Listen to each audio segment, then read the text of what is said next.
right, so I'm here with Fatimah Hinds. We're doing a little interview because she is the featured designer for our upcoming Skill Builder box, which is all about cable knitting. So she's the designer that we reached out to and said, "Hey, would you like to make a cable pattern for our boxes?" And we were so glad when she said yes. We're gonna get to know her a little bit right now.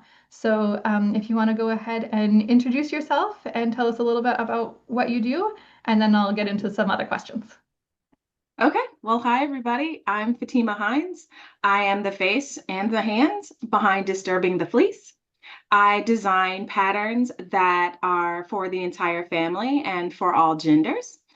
I do design a few items for the home, but my passion really lies in garments and accessories. I also do custom orders. I love having somebody come to me and say, make me a sweater, because there's like all this fun interaction that happens. And let's see. Oh, and I write. Nice. Great. I wear a So few hats. yes, I mean, I think a lot of us in the fiber arts world do. Like it's a very common to be have your hands in a lot of different places in this world. So tell me how long you've been knitting or how you learned or when you learned to knit.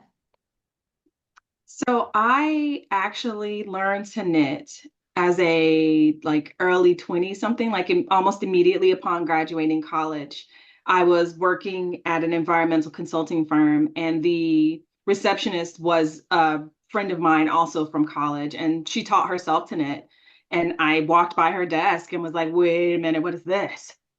I knew how to crochet, not very well, to be clear. Nobody's going out there to find my crochet items, but um, I knew what it was, but I didn't know how to do it. And so I was like, I got to know. And so she taught me, and that was now, gosh, over 20 years ago. I would guess it's closer to 25 at this Wow. point. Yeah. Yeah. So there's a lot of knitting projects in between then and now for sure.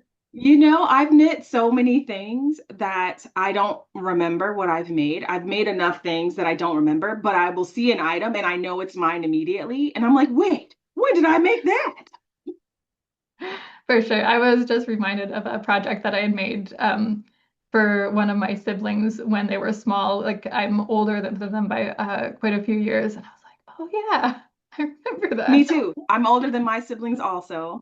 Yeah. Um, and yes, sometimes I've made a lot of things for my closest sibling who's 6 years younger than me. That's my sister. Yeah. And so sometimes she will put on an item and I'll be like, what? I made that. That looks great. So tell me a little bit more about disturbing the fleece. Where did that come into your life? What was the idea behind it, and what does it encompass? So when I started to knit, so the person who taught me is a mixed race Black woman, and we were both very visible when we went to do knitting activities. And even though people of all ethnicities and nationalities make crafts, I noticed that in the fiber industry, when I appeared places, people were non-Black people were very confused about my presence. And so it felt very much like I was kind of upsetting the system. Yeah. So hence the disturbing the fleece. Yeah. I was not interested in sort of going along to get along or like faking it. So Yeah. it was kind of like, hello, I'm the only Black person here. it's Yeah, it's kind obvious. of, acknowledge the dynamic and run with Right. it rather than trying to, yeah, pretend it's not happening. Right. And it gives Yeah. us a jumping off point to have a conversation. People find the name really clever and funny. And so that gives an opportunity to talk and, you know, have Yeah, dialogue. great. And so you started it as I know you have an Instagram account that you do have these conversations around, but you also have your own website where you sell your patterns and other things. Do you want to talk a little bit about what the different aspects are of you as disturbing the fleece, kind of? So I think so disturbing the fleece from the pattern designing side of things and the like knitwear custom ordering side of things is, one part of my art. Like I have a vision of a piece that I feel like should be made in yarn, and then I do that. Yeah. And then the custom making part of it is about like creating a piece of art that's useful for you, but also that covers maybe challenges that you have found in other clothing. So like maybe you have really long arms, or maybe you have a round belly, or whatever it is. And so that kind of gives me a one-on-one sort of like, let's make fiber work in a way that's good for you. And then from the social justice aspect, I'm an educator by trade.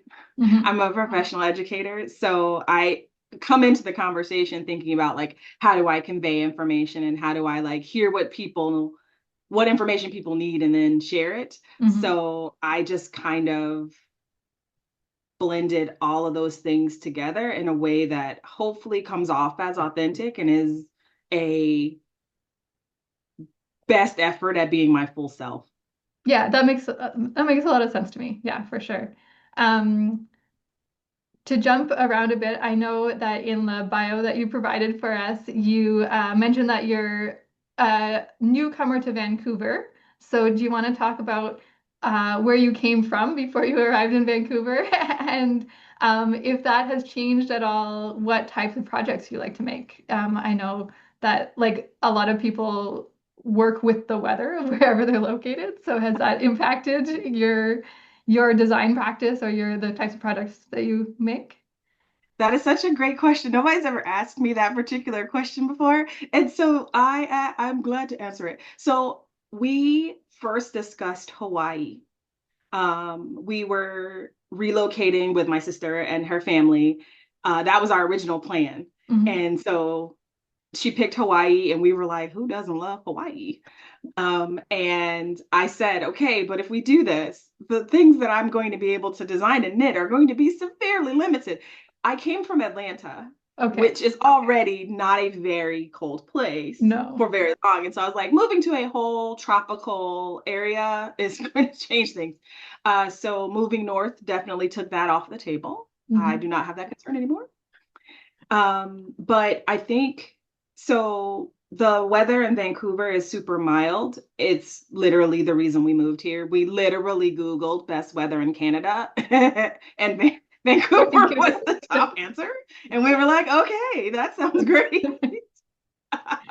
um, but the weather isn't so different from Atlanta that I get like an entire window of opportunity open to me. It's Hmm. not significantly colder than Atlanta. It's just colder for a longer period of time. Right. So it's similar temperature zones. It's just the length of time in the year that's changed. Yeah. Right, right. So when I originally found out we were moving here, I was like, yes, all those bulky cardigans I've been planning to knit, it's time. It is absolutely not cold enough for that. It's not. I Yeah. could pull it off possibly as a coat, Yeah. but it is maybe 3 days out of the whole year that it's cold enough to wear that. You have to come visit us in Montreal and then you pack all of your sweaters. I can't wait. The chances of you seeing me in the winter, though, are very small. They're, I'm not sure you'll see me before spring. Summer in Montreal is beautiful too, Right. but yes, not bulky sweater weather. Um, You will not see me at Christmas in Montreal is probably never going to happen, short of having a family event that I must attend. yeah, But yeah, spring in Montreal sounds like it could be lovely. yeah, it's beautiful. Halloween in Montreal, I might even sign up for that. So you talked about liking to design for the whole family and doing a lot of gender neutral designs. Do you want to talk a little bit about why that's important to you and kind of how that creates accessibility within your work? What's interesting about that is that wasn't the plan. I just designed things that I like to wear, and I designed things that fit with my personal aesthetic. And what I found was when people were talking, it's like, oh, well, that sweater's for women, or that sweater, that's a man's sweater. I would rather wear a man's sweater. And I kind of was like listening and thinking about what exactly are you trying to convey here? Yeah. And so to me, if your body can fit in it, then it's a design for your body. Yeah. So it felt more important to me to have an inclusive size range as best I can with my one woman show, Mhm. because I don't want you to be limited from a what I've designed as a feminine neckline because I didn't account for the fact that some of us have broader shoulders. Mhm. And I didn't want you to be left out of a sweater that I designed to fit like a sweatshirt because I didn't um, make enough space in the middle for whatever your midsection looks like. And Yeah. so like that felt really important to me. And adding the language of being gender neutral was literally just the invitation. Again, it's an invitation. Like if my design speaks to you, then and the chest measurement and even the choice of words is Yeah. deliberate. Bust rather than chest or chest rather than Right. bust. Yeah. Because we can all agree that we have something in between our chin and our hip, Yeah. but what it is What is it? is dependent upon our bodies and our gender and how we feel. So I deliberately say chest, but I wanted to invite people who are looking for clothes that fit their aesthetic, but maybe not the way their body fits in clothes. Mhm. So if you're somebody who um, has a chest that is flat with no breasts, but you really want a scooping neckline, I didn't want you to feel like you weren't invited. Like Mhm. it's very cat logic. I'm I'm a cat lover, and it's an if I fits I sits type of Yeah. situation. Yeah. But just extending that invitation, I feel like it's not enough in any situation just to say anybody can. I feel Yeah. like the explicit language of you're invited, you're welcome Mhm. is necessary. So I actually went back to my older patterns and I changed that language from bust to chest, and I changed from like women's, men's to like narrow, medium, wide, extra wide, or numbers. Yeah. I saw the genius of just using a number, and that also is great because like extra wide, like wider than what? Like Yeah. we don't say extra thin, like it all kind of has a, you know, Yeah. Yeah. There's like values attached to the language that we use for sure. And exactly. It has yeah. kind of a fat phobic sort of flavor to it Yeah. that I don't think is necessary. Like it's the body you have, and that's a perfectly good body. And so, you know, changing those terms, I feel like also kind of opens that door for the conversation and for welcoming as many humans as possible. For sure. That makes a lot of sense.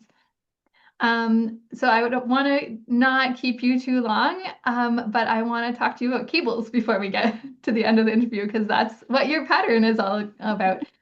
So tell me what you love about cables and if there's like something in particular that inspires you to use a cable in a particular design or like where does that come from in your design process? You know, that's funny that you say where should a cable go because my answer is yes. That's Everywhere.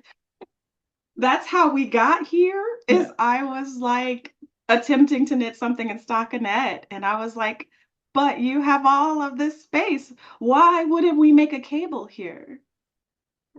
I think of it kind of like, you know, if you have all the ingredients to make cookies, I mean, you could make something else, but you could make cookies, right? Like, and that's how I feel about knitted fabric. I'm Yeah. like, but have you considered putting a cable there? So what I love about it is it feels like its own art form, like its own discrete art cabling. Mhm. Because yes, you can do like really traditional ones that are like in columns and very neat and orderly, but you can also do really interesting, intricate overlapping, a cable in a cable, a cable in lace. Like it just feels like it's kind of own, you know how you have some people paint with acrylics and some people are watercolorists. I feel like cabling for knitters, cabling is like a genre. Yes, for sure. That makes a lot of sense. Yeah. Um, do you have a favorite pattern of yours that really shows like the possibilities of cables? Um, Okay, so the sweater I have on, I mhm. really love. because for two reasons. Actually, what's funny about this sweater is when I designed it, I was kind of like, when would I wear this? But I liked the way it looked, and I designed it for a publication. Okay, yeah. And so I was like, sweater looks good. Good luck, everybody. And when they sent the sample back, I put it in a box because I was like, what am I ever going to do with this? And like, I had this sort of, I don't know, aha moment. And I pulled it out and I put it on and I was like, oh.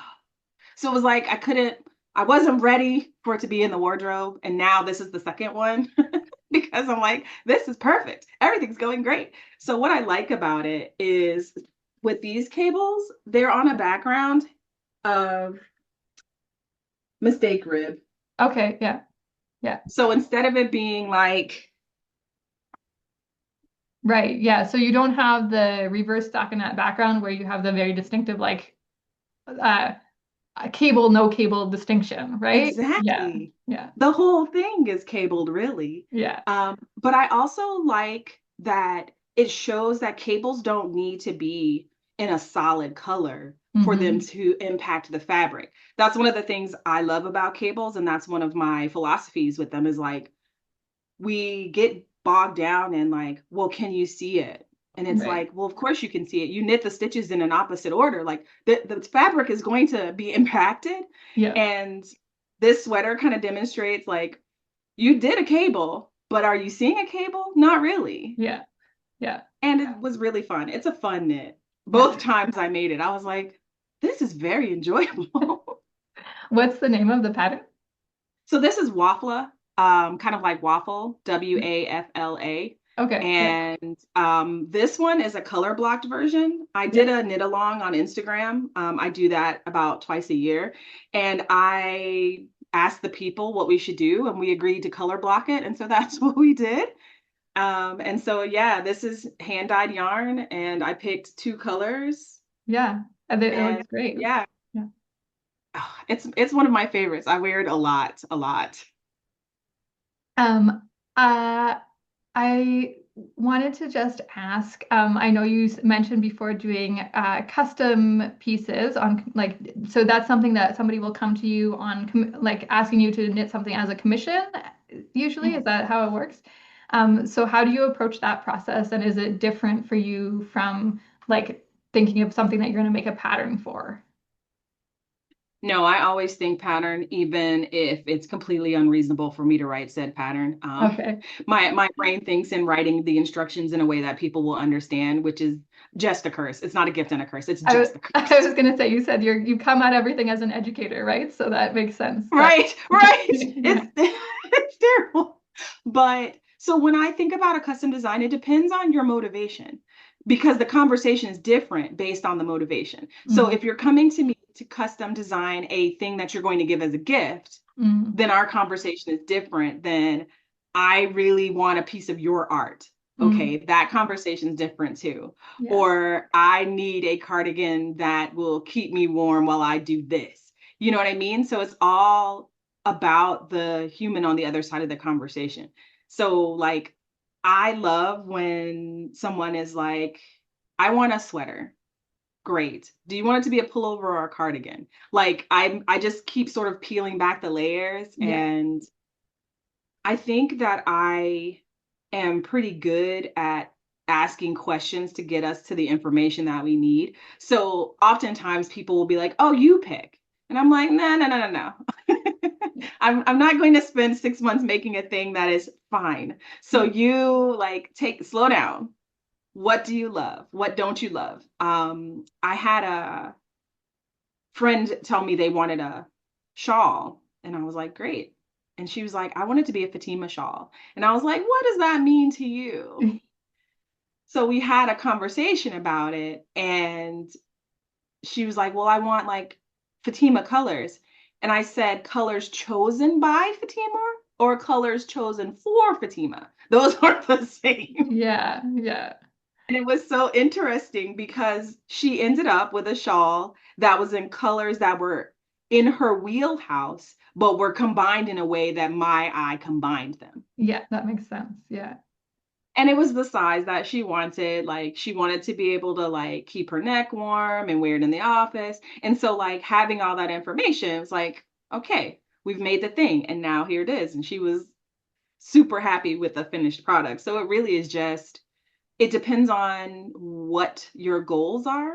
Hmm. That kind of determines the process, but literally the first step is to talk to me about it. Yeah, What is that it makes you? sense. Yeah. Well, I don't want to keep you too much longer, but do you want to just mention where people can find you to continue the conversation if they want to jump into all of the knit-alongs or other things that you're doing or find your patterns online? Yes, definitely. So you can find me on Instagram. I'm Disturbing the Fleece there. I'm at Disturbing the Fleece on Blue Sky as well. On Ravelry, I am Fatty, Fattie. There's a story behind that. It's very silly, but that's what it is. I do have a group on Ravelry. I'm getting better at being active there, but Instagram is where it's the The, fastest way the, to the connect. main party is on Instagram right The now. main party is on Instagram. You can find my patterns on my website, disturbingthefleece.com, and on Ravelry, as well as on my website, you can find one-on-one set booking sessions. So if you have a particular skill that you want to talk about, if you want me to teach you how to cable without a cable needle, which opens up the sky for you, For sure, for um, sure.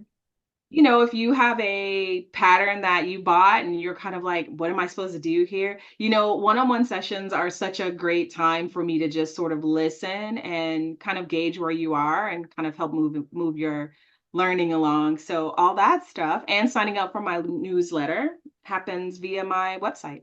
Great. Well, that all sounds wonderful, and I'm sure people are gonna find you out there on the internet.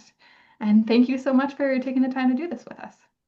Yes, thanks so much. I cannot wait for people to get the pattern.